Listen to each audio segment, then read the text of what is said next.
시작하도록 하겠습니다.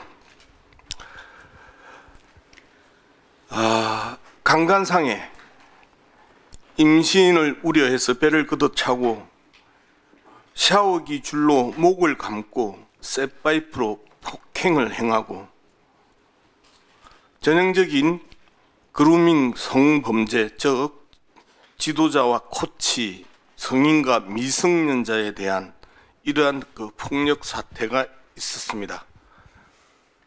그리고 그러한 폭력 사태가 있었음에도 불구하고 그 가해자는 3년 자격 정지 징계를 받고 지금 대학에서 코치를 하고 있고 태릉 빙상장에서 개인 지도자로 활동을 하고 있습니다. 피해자가 얼마나 충격을 받았는지는 여러분들에게 굳이 말씀 안 드려도 7년 동안 정신과 입원만 수백일입니다. 그리고 얼마나 두려웠으면 얼마 전에 가해자 피겨스케이팅 최근 코치를 태릉 스케이트장에서 우연히 목격하고 우리 피해자가 흉기로 최 씨를 피습하는 일까지 있었습니다. 그래서 결국 이제는 피의자로 전락되고 구속됐다가 체포됐다가 불구속 상태에서 오늘 이 자리에 나왔습니다. 그 사건의 전말들을 지금부터 저의 질의를 통해서 시작하도록 하겠습니다. 피해자께서는 선수 시절에 최근원으로부터 선수 시절의 지도자에게 경기 출전과 진로가 사실상 좌우되었다고 이야기했습니다. 선수와 지도자의 종속 구조 경험했던 그대로 설명해 주시기 바랍니다. 네. 사실 모든 선수들이 그렇듯 진로 및 성과를 위하여 코치와 감독의 말을 들어야 하는 구조였고요. 운동 능력 향상을 위한 체벌이라는 프레임을 쓰여 폭력과 폭언을 당연시 여기기도 했습니다. 더 나아가 그루밍 성폭행으로 이어지는 경우도 있으며 공론화된 사건들은 빙산의 일각일 뿐입니다.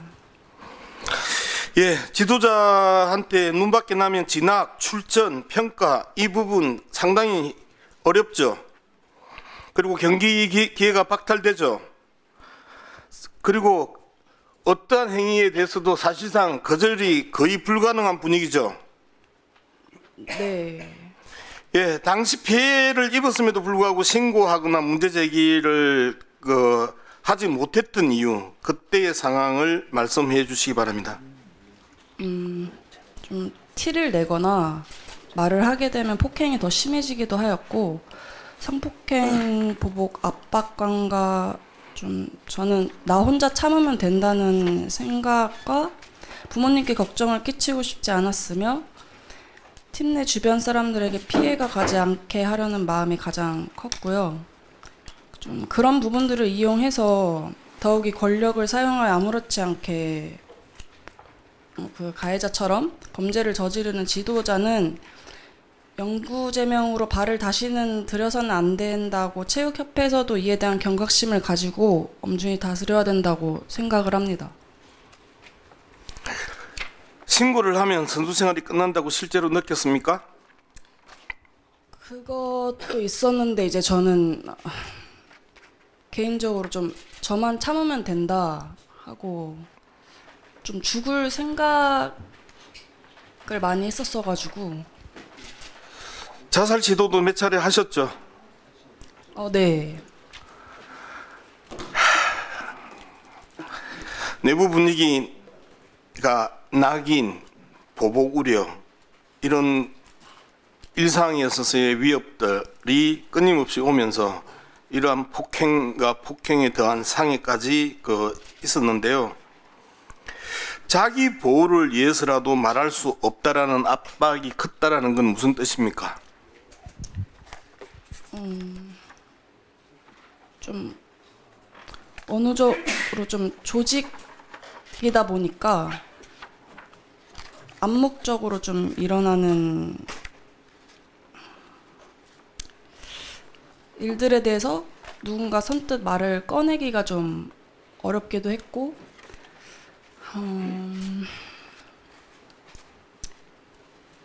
네, 좀 아무래도 보복이 두렵다 보니까 혼자 감내를 많이 했던 것 같습니다. 예, 지금 그 스피드 스케이팅 최근은 코치가 가해자입니다. 이 사람이 어떤 벌을 받았으면 좋겠습니까?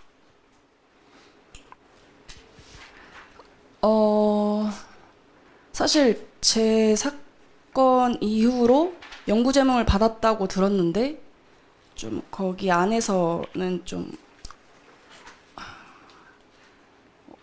눈 감아 주는 식으로 해서 다시 코치 일을 하더라고요.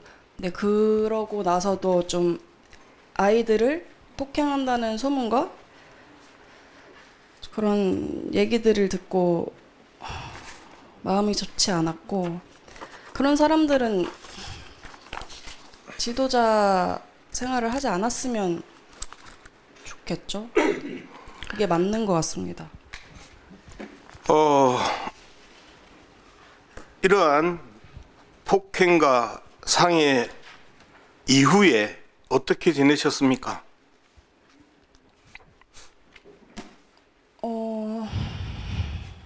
한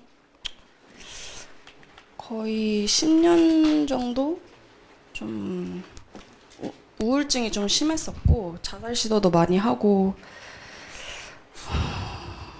좀 스스로 피폐해진 정신과 마음을 좀 스스로 치유하는 데 시간을 많이 보냈습니다. 제도가 나를 보호해 줄 수 없다는 좌절감 무슨 뜻입니까?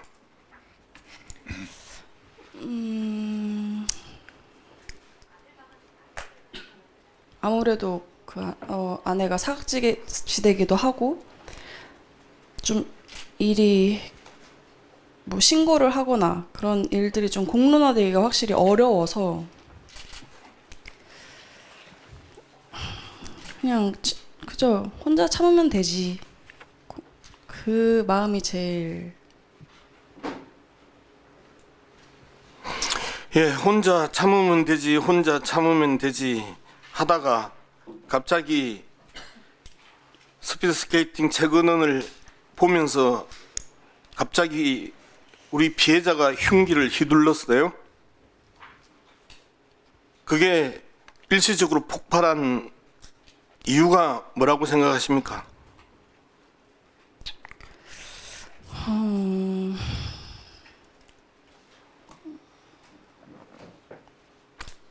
뭐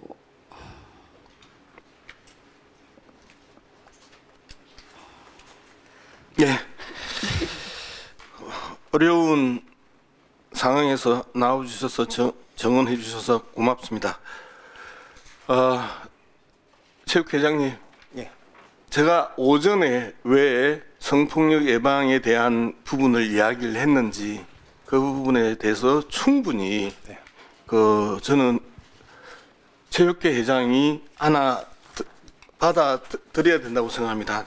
두 번째 사건입니다. 가해자 김아영 코치, 국가대표 피겨 선수 지도 경력 2023년 대구시장상 수상. 김아영 코치는 11살에서부터 15살까지 아동을 학대한 사람입니다.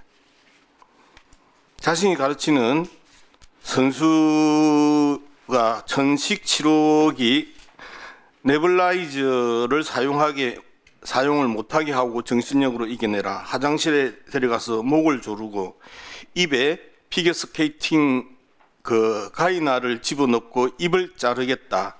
그 다음에 점퍼 잘못하면 다른 아이들 보고 있는데 상의를 벗겼고, 그리고 심지어 하의까지 발갑 벗겨서 이 학대를 했습니다. 주먹질, 발길질은 기본이고요. 줄넘기, 2단 뛰기 1000개를 지시하기도 했고요. 손톱으로 배 살점을 잡아 뜯기도 했습니다.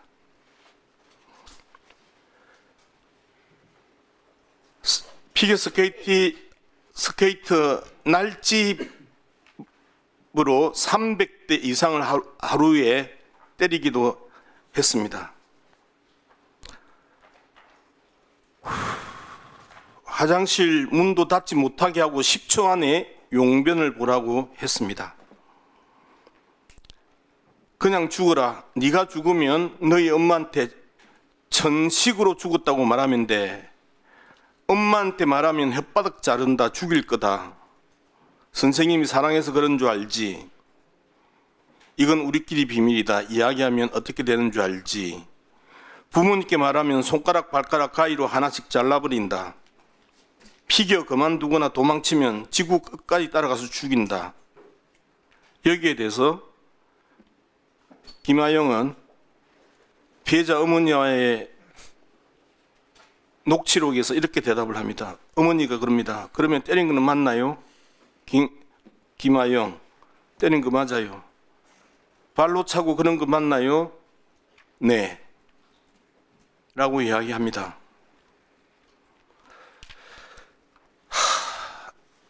대구 빙상연맹 박세우 사무국장님, 앞으로 좀 나와 주십시오.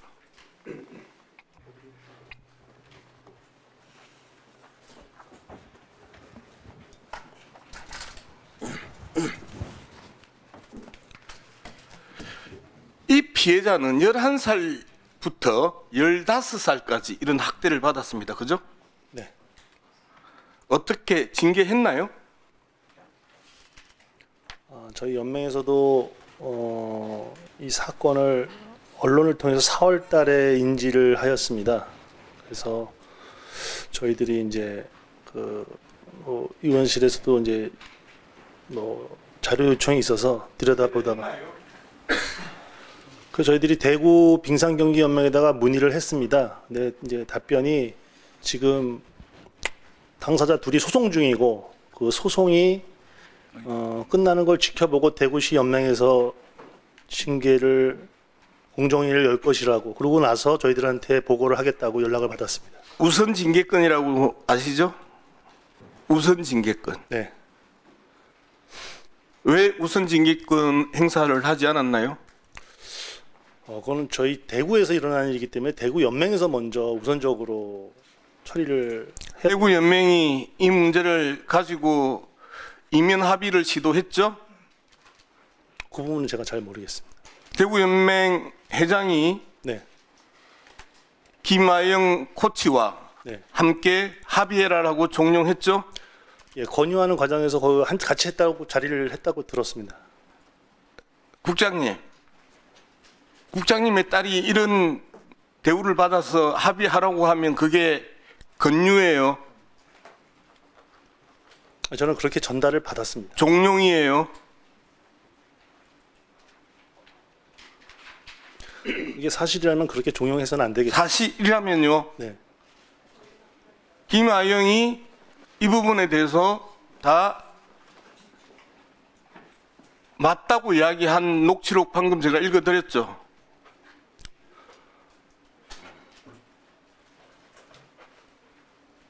기본적으로 이 부분에 대해서는 대구 빙상연맹이 계속해서 뭉갰고 내부적으로는 사실상 1심이고 내부적으로 사실상 2심인 대구체육회가 뭉갰고 이 와중에 대구 빙상연맹 회장은 피해자를 보고 회장 아빠라고 이야기를 부르라고 하고 그 피해자 어깨에 손을 올리고 했던 사건 맞죠? 네, 그 화해를 권고하는 그 자리에서 일어났던 일로 제가 알고 있습니다. 다시 한번 역지사지 해보세요. 그게 이게 하해가 될 일입니까? 11살 때부터 15살까지 그렇게 죽으라고 때리고 네 죽으면 너희 엄마한테 천식으로 죽었다고 이야기할 거라고 그러고 너희 엄마한테 일러주면 너 죽는 줄 알아라. 손가락 발가락 다 잘라버리겠다 했던 이런 모든 기록들이 있음에도 불구하고 하해를 위한 자리를 만든다는 게 정상입니까? 징계를 주고 두 번 다시 학생을 가르치지 못하게 하고. 사실은 제가 듣기로는 회장님이 그 자리를 만든 게 아니라 당사자들끼리 만든 자리에서 회장님을 호출했다고 들었습니다. 뭐 어떻게 그렇게 편리한 증언만 듣고 다니나요? 이런 범죄 행위가 일상적으로 드러나고 있고 그걸 갖다가 어른들이 은폐하고 자기들끼리 짬짬이해서 봐주고 그리고 이 범죄자가 아직도 아이들을 가르치게 하고 징계를 안 주고 그게 지금 빙상연맹이 하는 일 아니에요? 자, 정리해 주시죠. 너무 많이 쓰셨어요. 정리하겠습니다. 회장님, 예. 저는 이 질의를 준비하면서요. 질의하면서 처음으로 떨어봐요. 손이 떨리고 많이 떨려요. 그리고 빙산연맹, 대구 빙산연맹, 그리고 그 코치, 그들의 행태가 정말 떨립니다. 치가 떨리는 게 아니고요. 몸이 그냥 떨려요. 체육회장으로서 어떻게 이 문제를 해결할 것인지 말씀 좀 해주십시오. 예, 그 의원님 질의하시는 동안에도 저도 체육인의 한 사람으로서 굉장히 충격이었고 힘들고 그랬습니다. 그리고 그 피해자들이 얼마나 힘든 고통의 시간을 보냈을지에 대해서 체육인의 한 사람으로서 굉장히 정말 죄송스럽게 생각을 하고요. 제가 취임하고 3월 1달부터 스포츠 공정위 관련 정관을 6차례나 개정을 했습니다. 그 이유는 지금 체육계에서 나타나고 있는 미성년자에 대한 폭력, 성폭력 이런 비행위들에 대해서 이번 제 임기 동안에 뿌리를 뽑아봐야 되겠다라는 굳은 결심을 갖고 그렇게 진행을 하고 있고요. 앞으로 제가 그냥 말씀드릴게요. 최근은 연구 제명 다시 해야 됩니다. 그리고 김하영 연구 제명해야 됩니다. 그리고 대구 빙상연맹 김상윤 회장 중징계 해야 됩니다. 이 모든 것들을 대한체육회가 철저하게 수사해서 국민들 앞에 사과해야 됩니다. 이상입니다. 예, 수고하셨습니다. 유승민 회장님, 예, 앞서서도 얘기가 있었지만 그 폭력이라든가 성비 선수들을 이제 이 원천 배제하기 위해서 이제 법정 의무 교육을 받잖아요. 네, 근데 탁구협회가 7%밖에 안 돼. 탁구협회가 제일 꼴찌죠. 그리고 전체 이수 통계는 39%. 그중에 탁구협회가 7%예요, 회장님. 이거 내가 보기에는 지금 이 증언하고 한 분이 얼마나 힘들겠어요, 저 비공개로. 이거 제가 보기에 이 성폭력, 폭력 저지른 분들 지도자에서도 원천 배제시켜야 됩니다. 아예 그걸 본보기로 하세요. 본보기로. 제가 보기엔 꽤 많은 것 같아, 비일비재하게. 응? 보이지 않게. 왜냐하면 이 선수와 지도자 그 관계가 완전히 그 특수한 관계이기 때문에 이게 사회에 잘 안 나와요, 이 발언들이. 그걸 이용해서 성폭력하고 또 심하게 과도하게 폭력하고 이런 것들을 체육회에서 자정선언 100번 하면 뭐 합니까? 이런 부분을 한두 건을 잡아서 읍참마속의 심정으로 강하게 하십시오. 네, 위원장님 말씀 주신 대로 그 대한체육회가 갖고 있는 모든 수단과 방법을 동원해서 가장 최고의 강력한 그런 부분들을 찾아서 그 방안책을 마련하도록 하겠습니다. 꼭 그렇게 해주십시오. 네, 그렇게 하겠습니다. 수고하셨습니다.